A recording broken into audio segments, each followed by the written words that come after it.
Hello everyone, Darren Alf here from BicycleTouringPro.com, and we are live on both Facebook and YouTube. Hello everyone, so if it looks like I'm looking in one direction, I'm probably going to look at the YouTube people a little bit more than Facebook, so sorry Facebook.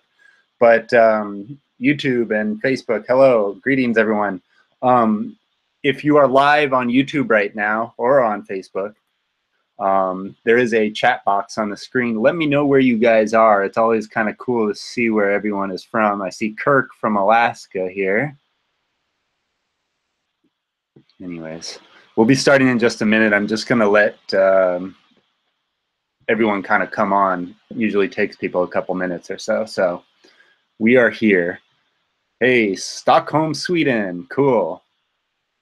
Brazil, Victor. Hey, New York, Mexico. France, Luleå, Sweden, cool, I was just there. Iceland, New York, Germany, Croatia, Pula, Slovenia, Swansea, UK, Pennsylvania, Kansas, Norway, Singapore, Portugal. That is really cool, guys. Thank you so much for tuning in. Russia, Macedonia, Malaysia, Denmark, Ireland, Uruguay. Are you guys kidding me? We're covering like every country in the world here. That's pretty cool. Iceland, Colorado, Aspen, Colorado, Canada, Turkey, Netherlands, Serbia, Sweden. Lots of people from Sweden, which I'm glad to see. I just got back from Sweden, as many of you know. Russia, Venice. Is that Venice, Italy, or Venice, California? India, Klamath Falls, Oregon. Klamath Falls, that's where I finished one of my bike tours, actually. I took the train home from Klamath Falls. That was in 2005, I want to say. But anyways, Klamath Falls.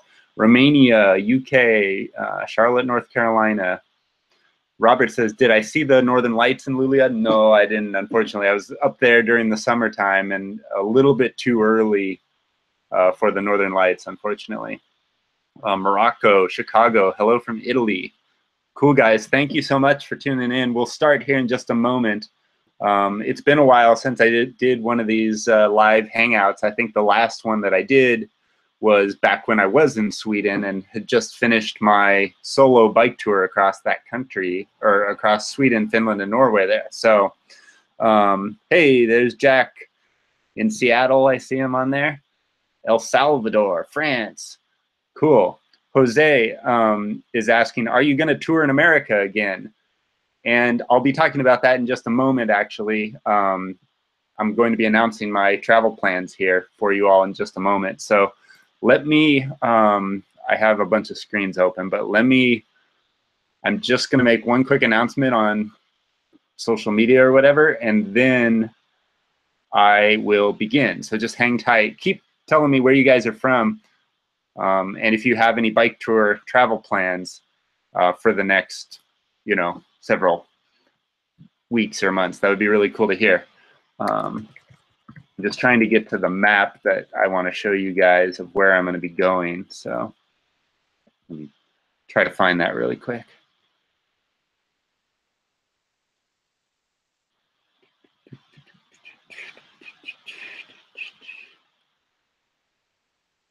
Dear, where did I put it? Okay, this is it.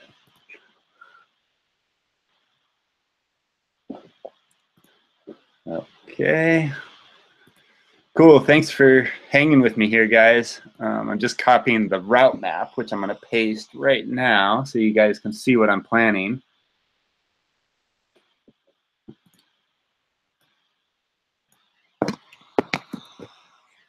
Okay, so I'm going to post this on YouTube. Sorry if you're watching on Facebook. Maybe you'll have to head over to YouTube to see what I'm posting. But I'm going to paste a link in just a moment. Before I paste that link, I'm doing a meetup this Saturday in Coronado, California, right? Coronado's an island off of San Diego, California, kind of an island.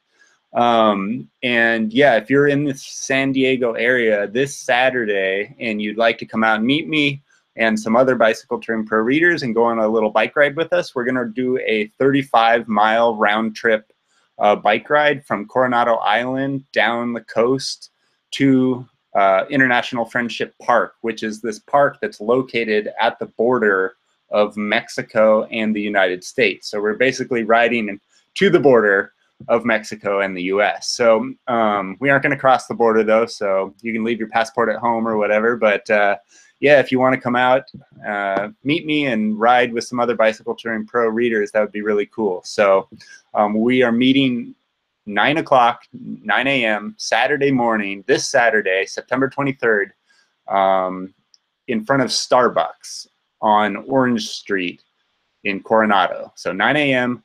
Starbucks on Orange Street in Coronado, California. Bring your bike, some food, some water, and I hope to see you there. Okay, now I'm going to post the link on YouTube where you can see the route that I'm essentially planning to follow myself over the next couple months. So if you're on YouTube, here it comes. Okay, so like I said, as many of you know, I just finished a 3-month-long bike tour in Sweden, Finland, and Norway, and I've been back in the United States now for about a month. And I'm ready to hit the road again, and I've been getting ready for a while now, but I leave tomorrow morning or tomorrow afternoon, and I'm going to be driving basically to San Diego, California, which is where my bike tour this autumn is going to begin. We're doing that meetup in San Diego this weekend, and then I am doing basically over the next 3 months, I'm doing not just my regular bike touring route, but I'm actually doing this trip with the support of a van. So I bought like a minivan. It's a Dodge Caravan. It's like, yeah, a soccer mom minivan basically, but I've converted it into a camper van. And it's really, really cool. And I'm going to show you a video, not today, but some other day, very, very soon. I'm going to make a cool, YouTube video or whatever. But yeah, so I'm going to be doing a driving tour of the American Southwest, essentially, with 2 bicycles in tow. And I'm going to be stopping at some of the coolest places in the states of California, Arizona, Utah, Colorado, and New Mexico. So those 5 states. And I'm going to be doing not only some road touring, kind of the regular touring that you've seen me do in the past, but I'm also going to be doing some off-road bike packing trips, which many of you know bike packing is bicycle touring. It's just a different way of approaching it. Bike packing generally refers to a bicycle trip that is off-road, sometimes on single-track trails or dirt trails or gravel roads, that sort of a thing. So I'm going to be doing some of that on this trip, which is something new that I haven't really done before, or I haven't done a lot of before, I should say. But I'm hoping to introduce you guys to bike packing as well, not only for myself, but yeah, hold on. I see. Can you guys see me okay on YouTube? Yeah? Jack said it wasn't working, but I don't know. Okay, let me know if you can see me. Hopefully you can see me okay. Anyways, so where was I? Yeah, so it's a van, bicycle touring, and bike packing trip that I'm going to be doing over the next 3 months. And along the way, I'm hoping to do several Bicycle Touring Pro meetups. I'm doing this one in San Diego, or in Coronado, this weekend. The next one is going to be in Flagstaff, Arizona. I'm not exactly sure when just yet, or where exactly, but it'll probably be a meetup and a bike ride in Flagstaff. And then I'll probably do another one in Santa Fe, New Mexico, Tucson, Arizona, and that might be it, but there may be a few others thrown in. So if you guys are located anywhere along this route that I'm going to be cycling over the next couple months, and you'd like to meet up, send me a message, and maybe I can organize a meetup with either you or a whole group of people in your area. That would be really, really cool. So yeah, if you're looking at that map link that I kind of just posted there a second ago, I start in San Diego, and then I drive east out. I'm going to go basically slowly make my way through the desert of California and Arizona. I'm going to stop in the Anza-Borrego Desert and do a little bike tour there. Then I'm going to drive to Sedona, Arizona, and I'm going to do a bicycle touring trip there, short bike touring trip. Then the next major destination is Flagstaff, Arizona, where I'm going to probably spend a couple weeks. There's a big bike packing route. It's about a 5 or 6 day loop route that I plan to do there. We'll have a meetup of some kind, and then I'm going to go up to the northern rim of the Grand Canyon and do some more bicycle touring and bike packing in that area as well. I've been there before on the northern rim of the Grand Canyon, and it was really nice, but I didn't do any cycling there. So I'm really looking forward to that. Then I'm going to head kind of into southwestern Colorado and do some more bicycle touring up there before heading south towards Santa Fe, Albuquerque, La Cruces, maybe even El Paso, Texas, we'll see. Before then going back west through Tucson, Phoenix, and then back to my home, which is in Camarillo, California, in Ventura County, California. So that's kind of my overall route. And again, if you live anywhere on that route, or you're going to be in that route anywhere, let me know, because it would be great to meet up with you and do a little bike ride or something. So yeah, that's kind of my general plan. And there are a couple of reasons why I'm doing this particular trip. One, in America, and two, with the van and the bike packing and all that.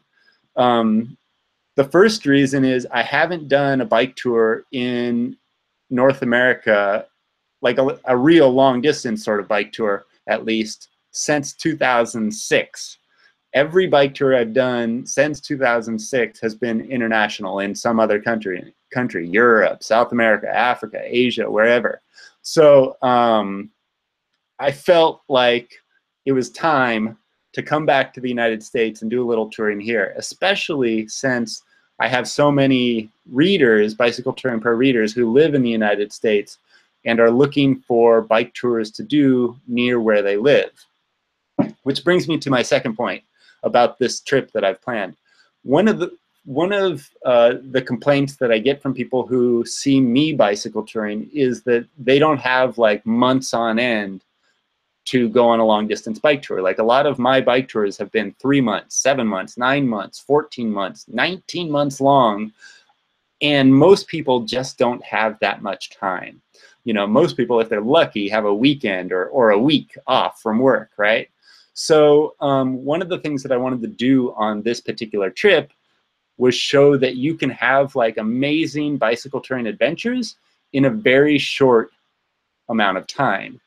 And yeah, so that's kind of what I'm hoping to show you over the next several months, is that like you can do an amazing bike trip in 2 days over the weekend, or get 1 day off on the weekend and have like an epic 3-day bike packing trip or whatever near where you live. So that's kind of what I'm hoping to show you. Is I'm going to show you 2-day trips, 3-day trips, 4-day trips, 5-day trips, that sort of a thing. Things that you can squeeze in a week or less. And hopefully that will get rid of some of the people that say, I don't have time to go on a bike tour. And I can say, hey, watch this video or read this article, and you'll see like if you have a weekend free, you can do some amazing bicycle tours. So that's the second reason I'm doing this trip. Third, I just thought it would be fun to kind of introduce the van life sort of aspect to my videos. A lot of people now are really getting into like tiny homes and van life and stuff like that. So maybe some of, you know, that'll appeal to some of you as well, seeing me live in this van essentially for the next 3 months. But what was I going to say? And bike packing as well. Bike packing is sort of a new thing for Bicycle Touring Pro, and it's a new thing for the world in the last couple of years.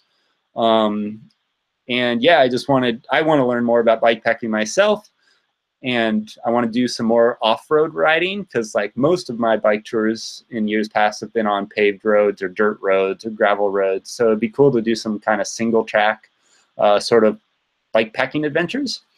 And the last reason that I'm doing a bike tour in America once again is because, as many of you know, I was diagnosed with cancer about 2 years ago, almost 2 years ago.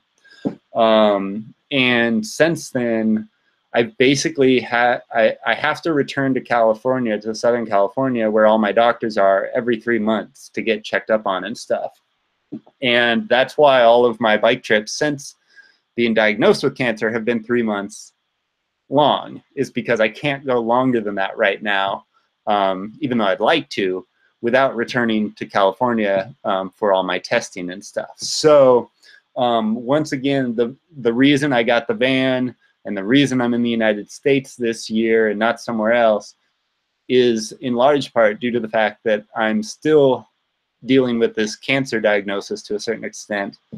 And I need to be somewhat close to California. My next test, I just passed, if you want to know, by the way, I just passed all of my recent tests. Everything is good. I feel good, a little tired some days, but actually most days, but otherwise, I'm doing good. My doctors say I'm doing great. So thank you everyone for asking about my health. I appreciate it. One of the things that I am proud of is that since being diagnosed with cancer, I've ridden my bike across 9 different countries, which for me is actually not like a whole lot, like, because on some of my trips I've done, you know, I don't know, 14 months in just a few, or 14 countries in just a few months or whatever. But yeah, so 9 countries in the last 2 years or so, which is pretty good considering the situation. So anyways, that's what's going on. I want to spend most of the time today answering any questions that you guys have. So that's all I want to say about my upcoming trip right now. I hope to meet you guys if you're in the area. I look forward to sharing my photos and videos with you from the trip. I'm looking forward to showing you van life, bicycle touring, and bike packing all in this one adventure. And yeah, let's answer your guys' questions. I'm going to switch on over to YouTube now. So there's a chat box on the right-hand side of the screen if you're on YouTube. And I'll look at the comments on Facebook as well, actually, because I see there's several of you there too. Yeah, if you have a question for me, now is your time to ask it. I would be happy to answer any questions that you guys have about world travel, bike touring, camping, anything like that. Okay, so Dan says Dan says internet in the van. Okay, that's very interesting. So I'm using just my phone for internet. I've signed up for an unlimited internet plan, essentially. And that's all I'm going to be using for internet on this trip. And I can, you know, I'm not sure what the actual word is. I'm having a brain fart at the moment, but you can use your phone to send the internet signal to your computer, right? And so that's what I'll be doing. I probably won't be uploading the videos through my phone. I'll have to go to a library or something like that to upload big files. But for the most part, I'll just be using my phone in the van. So yeah.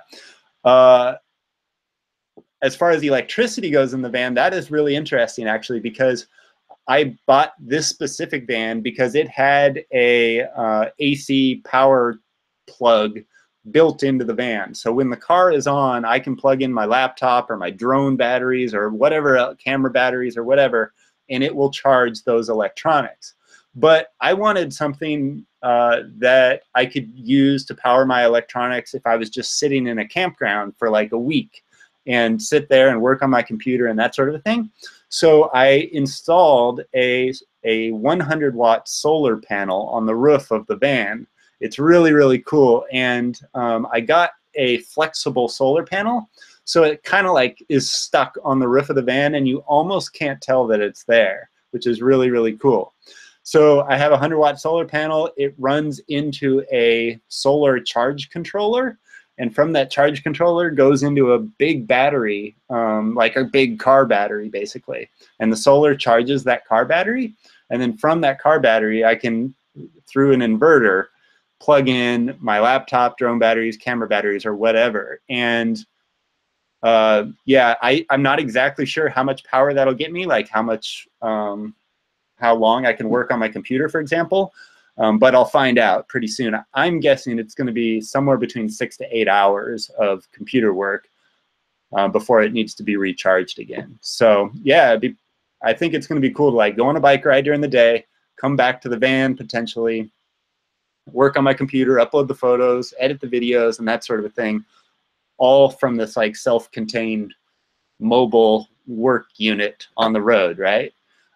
So anyways, like I said, I'm going to make a video soon, very soon, about the van, showing you how I've set it up and everything. And I'll show you the whole solar setup. It's really, really neat. I'm missing a bunch of your questions, so I'm going to just, sorry if I miss your question, but keep asking and I'll try to get to it. Harold says, are you going to have a new bike for the bike packing? Yes, I'm working on it. I don't have the bike yet. I'm hoping that it's going to be delivered to me in Flagstaff. I don't want to announce what it is just yet because I'm not quite ready to announce that. But I am going to be getting a new bike packing bicycle. So I'm going to be taking my CoMotion Cycles Siskiyou touring bicycle, the one that I have with the pinion gearing and everything. And then I'm going to be using that one mainly for the road touring. And then I'm going to have this other bicycle, which I'll use for my off-road mountain biking and bike packing sort of trip. So yeah, that's kind of the plan. May says, Pinion Gear for touring. What's the benefits you experienced? Is it worth the money to make a change? So in my, first of all, I got to explain what the Pinion is for some of you who don't know. My new touring bicycle has a Pinion gearbox on it. And what this is instead of the traditional like metal chain and derailleur that you guys are used to seeing on like so many bicycles, this bicycle has all of the gearing built inside a small box that's mounted in the bottom bracket of my bicycle frame. And so there's basically no gears in the back of the bicycle. All of the gearing is in this box. And there are 18 total gears on my bicycle that shift with a single lever on my right-hand handlebar. And it's an expensive little add-on for your bicycle, but there are some advantages. I think the biggest advantage is you simply just don't have to clean your bike nearly as much as you do if you have a chain and derailleur setup. I mean, I just recently this weekend was cleaning a bunch of my old bikes, and man, it's a pain in the butt to clean all that grease off of, you know, the derailleurs and the little sprockets and the gears, and oh man, it's no fun. My hands are covered in dirt and all that sort of thing. So I would say that's probably, like, if you hate cleaning your bike, that's probably the biggest advantage of all. What other advantages are there to the Pinion? I think the simplicity of it all, the fact that it is essentially designed not to break, and I don't know what the long-term you know, durability of these Pinion gearboxes is, but they're supposed to go for years on end without having any problems. So that's another advantage, I guess. There are some disadvantages, obviously. They're heavy. If something were to break with them, you're basically stuck in the middle of nowhere until you get new parts sent to you. But yeah, if you go to bicycletouringpro.com and in the search bar right now, just type in Pinion, and you'll find an interview that I did there with this guy from Pinion and Gates, the company that creates these gearboxes and the belts that go back on the back of the bicycle. And I interviewed him and asked him a bunch of these questions like, what are the advantages? What are the disadvantages? You know, what happens if your bike breaks down in the middle of nowhere? What do you do? Blah, blah, blah. And so that's a really good interview. It's about 45 minutes long, I think, but there's also, you can kind of read through it as well. So check that out. Lots of information about the Pinion gearbox and stuff is up already on the Bicycle Touring Pro website, and coming soon on the YouTube channel. So, whoops, sorry. How do I find it? Oh, someone says, how do I find your route map? I'm going to post it again so you guys can see it.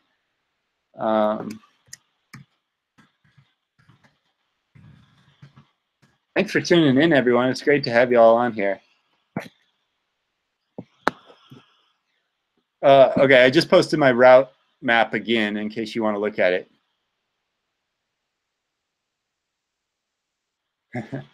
OJ says, are you coming to Skåne, Sweden? I'm not in Sweden anymore. I'm back in the United States now, so no, I won't be going there. But I'd like to come back to Sweden at some point in the future. I really, really like it there. What if you guys have any questions, let me know. Yeah. Are you thinking of boondocking and stealth camping? What is boondocking exactly? I'm not exactly sure. Yeah, boondocking? I've heard that before, but I'm not exactly sure what it is, to be honest. Boondocking and stealth camping. Yeah, I'm going to be just camping wild. I'm not going to be staying in campgrounds and stuff on this trip. So yeah, I'd just be stealth camping, wild camping, camping in, like, for this particular trip, I'm probably going to use the free, I think it's called freecampsites.net to find free campgrounds. That's a resource for you guys if you don't yet know about it. I think it's called freecampsites.net, and it's a global listing of free campgrounds all around the world. A lot of them are like Bureau of Land Management areas and things like that, that you can camp for free, especially in a car. So I think, wild camping on a bicycle is a whole lot easier than wild camping in a car, because a car is so big and it stands out and it's very obvious. Whereas a bicycle, you can kind of push your way into some bushes or something and no one will ever see you. So yeah, that's actually part of the reason I decided to get a minivan instead of like a big old, camper van or something like that, which is what I was considering at the beginning. But I wanted to get a van that was a little more stealthy, that I could park in a residential neighborhood or something and sleep in, and no one would even know that someone was sleeping in there. So yeah. Christian says, have you ever met someone touring with 2 dogs? No, I've never seen anyone with 2 dogs. I've seen plenty of people with 1 dog, but never 2. Desi says, you don't use earplugs when camping? There's so much noise in the forest at night, wind, animals, etc. I don't personally use earplugs. I know some people do. I like being able to hear all those noises, to be honest, to hear if something's coming up to my tent or something like that. But yeah, I don't know. I enjoy those noises out in the forest, I guess. It depends where you are, too,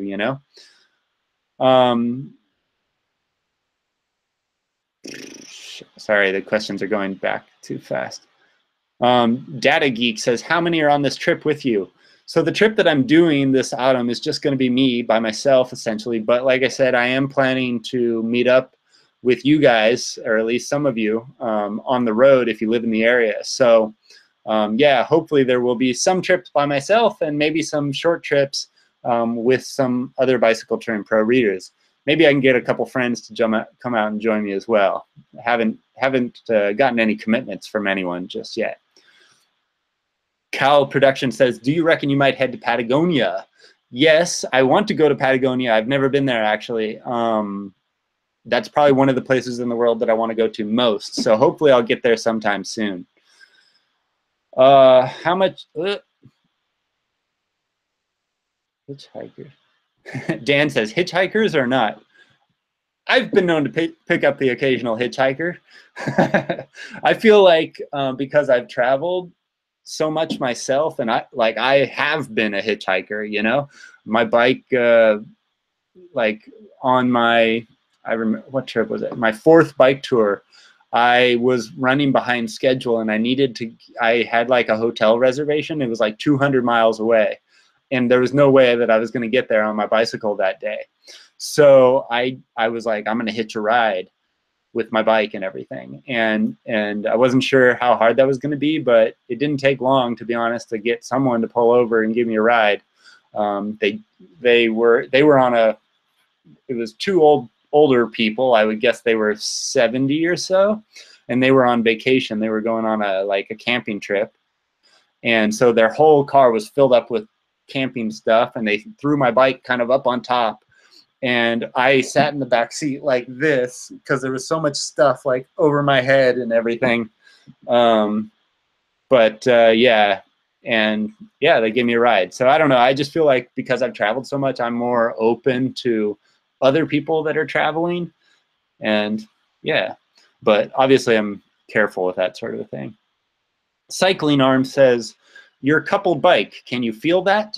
So I have a touring bicycle, as many of you know, that has SMS couplers on it. And SMS couplers are these metal sprocket connector things that are built into the frame of the bicycle that allow me to split the bicycle in half. And once the bike is split in half, I can pack the bike inside of a suitcase that then I can check on the airplane, and it doesn't cost anything extra for me to fly with my bicycle. So I have these SNS couplers on my bike, which are really, really cool because I travel so much. They save me a lot of money in the long run. And so he was asking if break in my frame on the SNS couplers. And the answer is no. There is no wiggle, no creaking, you know, nothing like that. And I kind of thought that there would be myself. 2012 was the first time I rode a bike with SNS couplers, and I was a little nervous that the whole bike was going to break in half at first or something. But you would be amazed. They are incredibly strong. And yeah, so no problem whatsoever. What's it? Charles says, I need to purchase a real touring bike. Yeah, I've said it before and I'll say it again, like your bicycle, the bicycle that you ride on a bike tour, is the most important piece of gear that you are ever going to have to buy for your bicycle touring trips. You know, the tent and the sleeping bag and the shoes you wear and the clothes you ride in and all that stuff doesn't matter nearly as much as the bike you ride. So it is important to have a good bicycle. That doesn't mean you have to necessarily go out and buy a brand new touring bike or anything, but you want to have a bike that's in good condition, that works, that isn't going to break down on you when you get out on the road and stuff. So anyways, yeah, if you don't yet have a good bike, it might be time to start looking for one. And many of you know I've written this book called The Essential Guide to Touring Bicycles, which is designed to help you find the touring bicycle that's going to be best for you. So if you're in the market for a touring bike, go to bicycletouringpro.com, click on the Touring Bicycle Buyer Guide, which is right at the top of the website there. And that book will help you find your ideal touring bike. Because there's a whole bunch of different types of touring bikes, and if you don't even know what a touring bike is, then you definitely need to read that book. So anyways, Ludovic says, do you have news on the man you met in 2014? He traveled on a bike and canoe. No, I haven't heard from him recently. I'm even blanking on his name at the moment. But I met him in Tivat, Montenegro. And yeah, he was traveling on a bicycle with a pack raft. And so he had this little raft that he would throw his bicycle into and paddle down these rivers or paddle across lakes and stuff. And he's not the first person to do that sort of thing. There's several people who have done it. But anyways, yeah, no, I haven't been in touch with him, unfortunately. Nicole over here on Facebook says, hi, Darren. Nicole from Australia, living in Sweden, new to bike touring, love watching your videos. Hey, Nicole, thanks so much. I'm sorry I missed you in Sweden. Where in Sweden do you live? Gary says, hello from Alaska. I really enjoy your videos.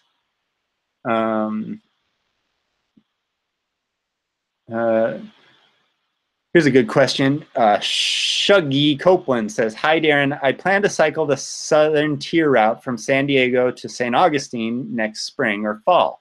I understand some of the route uses the interstate highway. Is this safe and legal? I'm not 100% sure about the Southern Tier route. I've never cycled that myself. But one, the Adventure Cycling Association has the routes for that entire, they have maps for that entire route up on their website, adventurecycling.org. So I would check that out because they've done the work for you and they will tell you the safest route to go. As far as riding on the highway, one of the problems with long distance bicycle touring in America especially is that most of the bicycle touring routes are on some kind of highway. Now, they may not be on the big freeways, and they definitely aren't, or actually some of them are in some places, but for the most part, they're on smaller highways or side roads. And we just don't have the infrastructure in the United States that they have, say, in Europe, which is a big reason why you've seen me bike touring so much in Europe, because the infrastructure there is so much better than it is here in America. But the truth is, pretty much all of the long distance bike routes in the United States are on some kind of highway, at least for a part. So they aren't going to be on the big interstates or freeways. I mean, if they are, it's only for a small limited stretch. But you are going to probably be riding on a road with semi trucks and stuff passing at close distance from you. And yeah, you're going to have to get used to that, I guess, because that is a part of riding in the United States on these long distance routes, unfortunately. Hello from Alaska. Okay. Renee says, about the drone shots, you fly over like in the Lofoten movies from Norway, your cover shot, big distance. How do you control that? And how do I get the selfie shots? Yeah, so I have this drone that I have been using basically for the last year. I didn't bring it on my Northern Europe trip in Sweden, Finland, and Norway because Sweden recently outlawed drones, and now they allow drones now that my trip is over. But anyways, so I have this drone, and I will be bringing it on my upcoming van bike tour, bikepacking trip here in the United States. But yeah, she's asking, how do I fly this thing and ride my bike at the same time? Well, the answer is my drone has some autopilot features built into it. There are two basic features I use. One is a mode that basically the drone flies forward by itself and just stays in a straight line and goes forward. So I kind of set up the shot in my mind where I'm going to be cycling, and then I start the drone moving forward, and then I jump on the bike really quickly and start riding through the shot. The other shot that I tend to do is an auto follow shot. So the drone has a mode that you can kind of track onto yourself. So you point the camera towards yourself with the drone, and then the drone will automatically follow you no matter where you go on the road. So that is basically the way I do most of my shots. And sometimes I will just put the drone up in the air, leave it static, because if you don't touch the controller on the drone just floats in the air. So you don't actually need to touch it. So it'll just float there in position. And I'll line up the camera, line up the shot. So it's a static shot. The camera isn't moving, but it'll be from the air. And I can, set up the shot and then ride through the shot. So those are kind of the three shots that I tend to do with the drone. I wish I had another person with me sometime that was talented with the drone so that I could get some more diverse shots, but it's really hard to do when you're by yourself. Mauricio says, how do you feel with the new bicycle? Well, I've been riding this Co-Motion Cycle Siskiyou touring bicycle now for 4 months now, and I love it. It's awesome. I will say, however, it's the heaviest bicycle I've ever ridden in my life from a touring perspective because of that Pinion gearbox that's on the bottom of it. My Co-Motion Pangea touring bicycle, I'm not exactly sure what the weight is on that. I think it's like 34 pounds. So my Co-Motion Pangea, which is the bike I've had for 5 years prior to my new bicycle, it weighed about 34 pounds. And that's with the bike, the front and rear racks, the water bottle cages, and nothing else, essentially. So 34 pounds.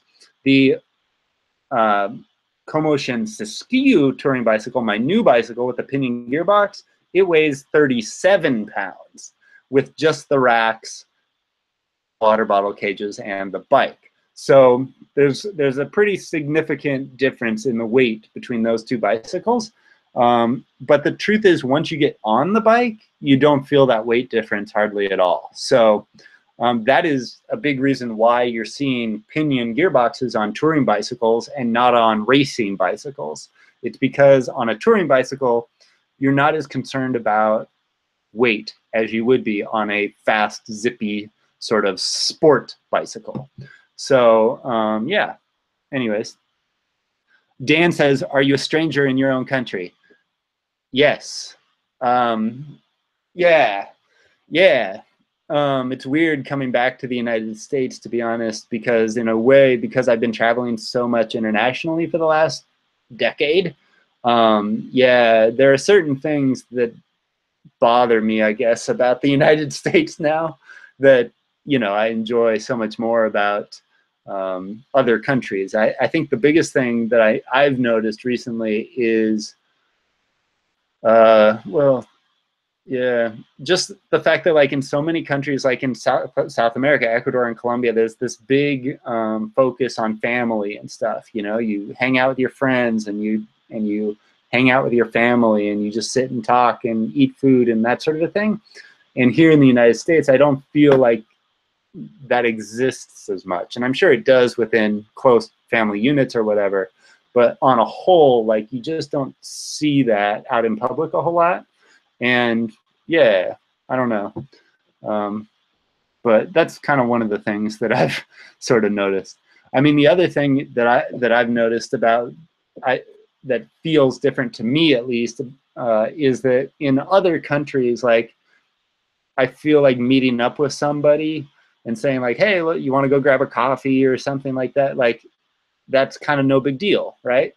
But here in America, it is like a big deal to a lot of people, like, and by big deal, I mean like I don't know. They seem to make a bigger deal of it than it is sometimes.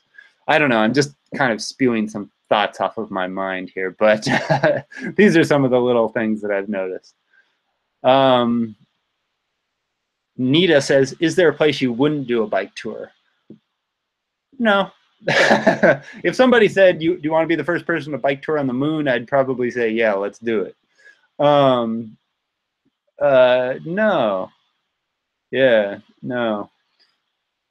I can't really think of any place I wouldn't do a bike tour. I mean, obviously, like some of the places where war is going on right now or something, yeah, maybe I wouldn't do that. But anyways. Another question, when do you have time to edit your YouTube videos during your trip, or do you edit the videos after the trip at home? Every trip is different. On this upcoming trip that I'm doing with the van and stuff, I'm hoping to kind of edit them on the road. But like on my Norway, Sweden, Finland trip, I basically was on the road for a whole month straight, sleeping in the forest every single night. And I obviously did not have enough electricity or internet to be editing videos and uploading them on a daily basis. So on that particular trip, I shot all the video over the course of a month while I was on the bike tour. And then when I finished the trip, I edited all of the videos. So like a month of shooting and a month of editing to bring you all those videos on my YouTube channel. 4011 Brew says, you ever get lonely on a big trip? That's a common question that I get, actually. And the other question that people ask is, do you get bored? I would say, one, I don't get bored, but do I get lonely? Yeah, maybe a little bit, especially if you don't have anyone to talk to for long periods of time. Like I've gone for sometimes like over a month without talking to anyone in English. You know, sometimes you're in a foreign country and you don't speak the language, and the only interaction that you have with other people is like the lady at the supermarket, or I don't know, a taxi driver who pulls up and asks for directions or something like that. So it's, yeah, I guess that can be a little bit lonely sometimes.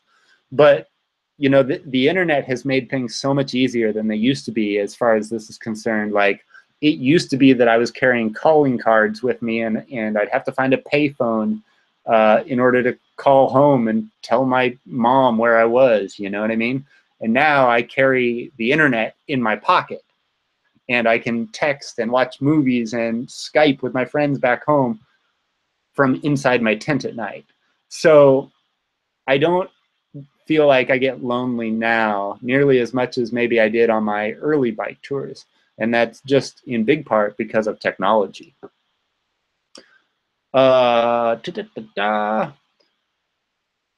Yeah, someone says in Sweden, Finland, and Norway, it's quite easy because most people can speak English. Yeah, and honestly, I think that's part of why I like bike touring up in Northern Europe is because people do speak English and it makes it easier to interact. However, that being said, I kind of enjoy going to places in the world where I don't speak the language. I kind of think it's fun to just be surrounded by that and to have to kind of, it's a challenge, right? Like one of the reasons that some people at least go bicycle touring is because of the challenge, whether the physical challenge or the mental challenge or whatever. And I think the language challenge is kind of a fun one sometimes. So yeah, I don't know. I view that as a positive, not a negative, is going to a place in the world where I don't speak the language. I guess I've done it enough to where I'm not afraid of it anymore. I guess you also have to be somewhat okay with making a fool of yourself when you're traveling in a place where you don't speak the language, because like here in America, it would be very weird to run into another American that didn't speak English or wasn't able to read, right? But when you have someone else, I don't know, say someone from, I'm just going to pick a country, Poland, who only speaks Polish, were to come to America, for them, the challenge of speaking English now is very, very great. And it's kind of shocking to someone maybe from America to be like, what, this person doesn't speak English? You know, and that's how I feel. I feel like that Polish person coming to America when I go to Poland and have to speak Polish, right? It's just like, oh my gosh, this is so hard and I can't understand and I'm making a fool of myself. And so I know exactly how people in that circumstance feel, I guess. But for me, I guess I now view it as kind of fun. And I think it's one of the fun challenges of traveling internationally on a bicycle. DT Skydancer says, you don't want to come to Belarus. Actually, I do want to come to Belarus very much. As many of you know, I have ridden my bicycle across every country in Europe except for 3. Those 3 countries are Cyprus, Belarus, and Russia. And so I'm trying to get to those 3 sometime soon. I don't know when, but yeah, I'd love to come to Belarus. Will you please invite me so I can get my visa? That would be awesome. Okay. Jose says, have you ever gotten stopped by law enforcement while bike touring abroad? Yes. I'll tell you a couple stories. One, in South Africa, I spent 3 months biking across South Africa, not too long ago, 2014, I believe. And I don't know, somewhere when I got, it started when I got to central South Africa. A cop car came up behind me while I was cycling, turned its lights on, started honking. I pulled over and I thought I was like in big trouble or something, like maybe I wasn't supposed to be on this road or I don't know, you know? But what was happening was the guy that was the policeman that was driving the car just wanted to say hi. That's all that was happening. And he wanted to find out where I was going. So I stopped and talked to him for a little bit and that was it. And the next day, driving down the road again and honking from behind, sirens come on, same thing, different policemen, just pulling over just to say hi, just to see where I'm going. You know, he got excited because he saw someone on a bike. So the next day, I'm thinking, man, these cops around here are driving me freaking crazy. And the next day, on my bike, got pulled over again 3 days in a row by 3 different policemen in South Africa. And by the 3rd time, I was like, man, you really got to stop doing this because it gives me a small heart attack every time you pull me over, you know? I appreciate like the wave or whatever, but please don't pull me over. So that's the first story that comes to mind. I have been stopped by policemen in other countries, in Ukraine, in Romania. I'm trying to think where else, in Peru. Never had any problems. In Romania, they were asking for my passport or something like that. They just stopped me. Like I was at a supermarket and they stopped me and said like, can I see your passport? And I didn't show it to him. I just pretended like I was dumb, and I was like, I just told him where I was going. I was like, yeah, I'm going to Brasov, Romania, and I'm on a bike trip. They didn't speak English, and so I just kept speaking English, and didn't give them my passport. And then finally they were like, get out of here, and that was the end of it. Sometimes playing dumb goes a long, long way. Anyways, those are some of the things. I can't really think of any other like serious. There's been like roadblocks, like lots of roadblocks that I've gone through where police are checking vehicles for, you know, the registration in cars, or for drug smugglers or something like that. And usually going through those sorts of stops on a bicycle is like no problem at all. Like I've never had a problem going through any of those sorts of stops, although they can be kind of scary, because sometimes, like, I rode through Colombia just earlier this year, and there were several points along my route where you would come around a corner, and they were purposely behind a corner, but you would come around this corner and there would be 6 guys with machine guns standing in the middle of the road. And they were military men who were out there checking the cars and stuff for registration, probably checking for, I don't know, you know, I don't know, anti-governmental militia groups or whatever. But so that can be a little bit scary, but honestly, like, I've never had any problems with the police doing anything sort of shady, right? In most circumstances, the police that have bothered me are just asking if I'm okay, and they're wondering where I'm going or something like that. Okay, that was a long answer.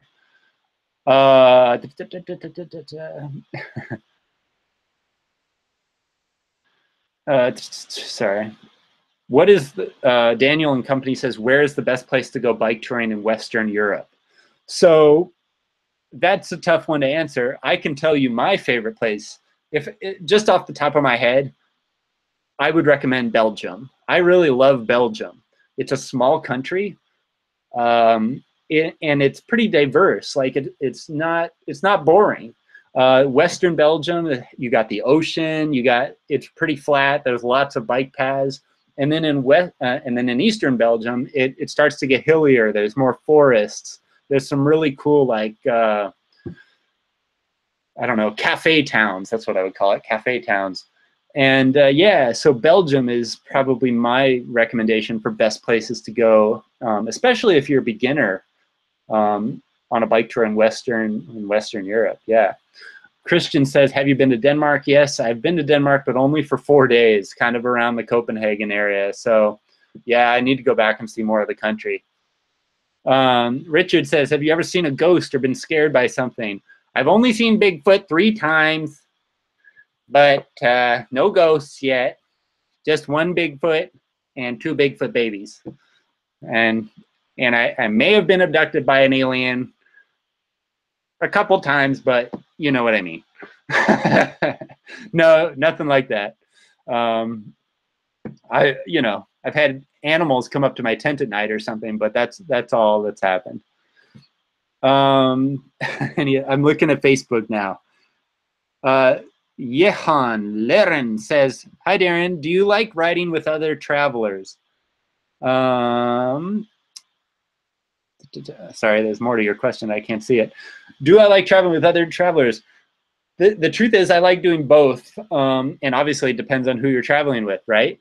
But I like traveling alone for the most part, because I can do whatever I want. I can sleep in, I can eat where I want, I can sleep as long as I want, I can camp where I want, or get a hotel, or do whatever I want, basically. And I think that's kind of nice. When you travel with anyone, you got to make compromises, right? And yeah, so I think that's one of the big advantages to traveling alone. I think another advantage to being alone is that it's easier to meet other people. When you travel with another person or a group of people, you tend to just stay with that group and interact only with that group.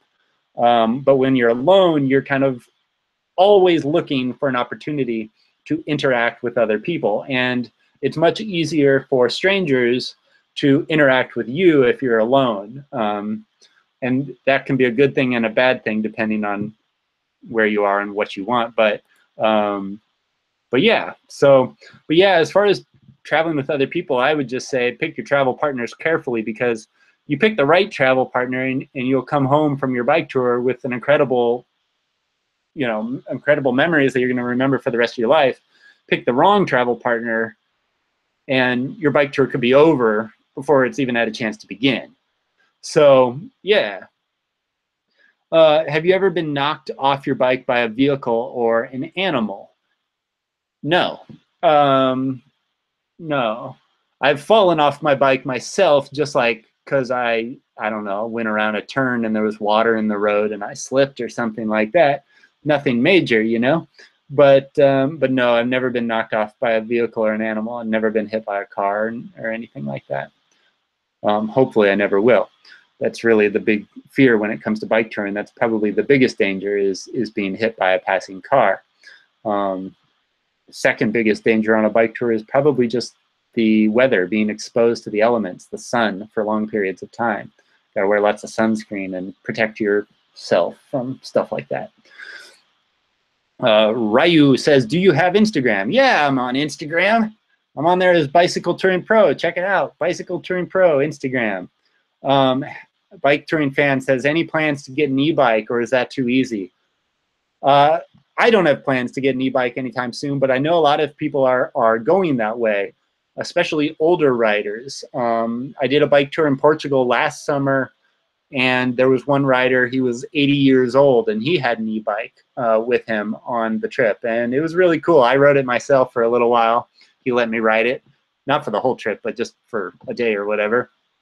And it was fun. It was really cool, and I can see how an e-bike would help a lot of people. Excuse me, I need some water. Drinking out of a water bottle, even when I'm not on a bike right now. Okay.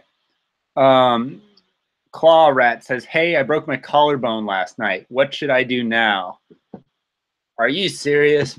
You broke it while cycling? I'm assuming. That's like the #1 injury that people get when they crash on a bicycle, is they break their collarbone. What should you do right now? Well, first of all, heal up. That's the first thing you should do. I would do stretching and stuff like that as soon as you possibly can. But gosh, as far as biking goes, I don't know. I wouldn't concern myself with that for a little while. You're going to be in some pain, I think, for a little bit. I'm so sorry to hear that. That sucks. Yeah, visit a doctor. Yeah. FDY15 says, what do you regret most in your North Cape trip? What do I regret most? That's a good question. Nothing is popping to my mind, because my recent trip through Sweden, Finland, and Norway was so good. I honestly can't think of much that I regret. On other trips, I could probably think of things, but on this particular trip, no. It was perfect. Like, it was the best trip I've probably ever been on as far as personal enjoyment goes. I just loved that trip. It may have been a little boring from like a scenery standpoint at times, because it was just like endless forest, and maybe that got a little bit old, but I enjoyed the endless forest. I love being out in nature and kind of being alone or whatever. So yeah, it was great. I wouldn't do anything different. Jose says, hey, but I gotta go and edit my vlog. I enjoy watching your videos. When's your next live one? I don't know. I'm going to be hitting the road tomorrow on my bike trip, so I don't know when the next live one will be. Maybe when I get to Flagstaff. We'll see. But yeah, thanks for tuning in. I appreciate it. Nordic Film says, do you bring any spare parts? Yes, I talk about this too inside my book, The Bicycle Touring Blueprint. If you haven't read it, by the way, I'm doing a sale today only. If you get this at biketourbook.com, or on bicycletouringpro.com, order the paperback and enter the coupon code September. I will give you $5 off the book, and I will sign it for you and leave a personal message inside the front cover. Today only, though, because it's for today only, because I leave tomorrow and I'm going to be on the road and I won't have access to the books to sign them all. So if you want a signed copy of the Bicycle Touring Blueprint, go to bicycletouringbook.com, biketourbook.com, or bicycletouringpro.com right now. Enter the coupon code September when you order the paperback, and you'll get $5 off. It'll also give you $5 off the ebook if you want that. But if you order the paperback, I will sign it and mail it to you myself today. Okay. John says, where do you think your sense of adventure came from? That's a good question. And frankly, I don't know, because I think I've actually got like, what's it called? Agoraphobia, where you're like afraid to leave the house. On it, like many of you know, like I've mentioned this before, but like I've suffered with social anxiety my entire life. So like interacting with other people and basically just going outside is like a scary thing for me sometimes. So yeah, bye. So it's kind of amazing that I've like ridden my bike across 70 different countries by myself. And I think honestly, where does my sense of adventure come from? It comes from the fact that I have social anxiety, and the fact that I want to do something about it. And I think if there's anything that bike touring has done for me, it's helped me get over my fear of other people, because I guess I've slowly come to realize that the world is not as scary as everyone makes it out to be. So yeah, that's, I think, in all honesty, is where my sense of adventure comes from. Let's see. When you have your route through Colorado and Utah, please publish a route map. Rod, I just published it on YouTube, but I will publish it on Bicycle Touring Pro as well, and on Facebook too. So yeah, stay tuned. It's basically going to be in southern Utah and Colorado. That's where I'm going to be, southern Utah and Colorado. Okay. Sorry, I'm reading through everyone's questions here. Nicole says, have just finished a 1,300-kilometer bike tour in Europe with 2 children on an electric cargo bike for 8 weeks. I am hooked. That is awesome, Nicole. I'm so glad to hear that. Mauricio says, have I ever been to Dubai? No, I've never been there, but I'd love to go. I have so many friends that have been to Dubai. I think every one of my friends has been to Dubai except for me. Do you ever wish you had studied languages in high school? Yes, I wish I had studied languages in elementary school. I really wish I spoke Spanish. That's the main one that I wish I had learned. I feel like I'm best in German. That's my best language. And Spanish and Polish I can get through, but I sound like an idiot. But yeah. Nordic Film says, what do you think of Durian Rider in his YouTube videos? Yeah, Durian Rider. I know Durian Rider. One, I think the guy's kind of a jerk, but 2, I also think he's pretty smart in that, you know, he's using YouTube to its full advantage, you know. I think one of the things that he does from a business standpoint that's really smart is he doesn't focus too much on making things look pretty, you know. He just gets it out there, and he doesn't care if it looks bad. And I think if I've learned anything from Durian Rider, it's that. It's just that, like, sometimes it's better to just get it out there. Don't worry too much about it being perfect. And yeah. So yeah, I have to remember that myself sometimes, because you know, I oftentimes do want my videos to be better, but sometimes I think, for the point of storytelling or whatever, I'm going to use this clip with it where the sound is bad or whatever, because what I say at this point is important or whatever, right? So yeah, yeah, Durian Rider. Like I said, I probably wouldn't be best friends with him or anything, but I have to admire. I guess if I've learned anything from him, that's one of the things that I've learned and admire about him.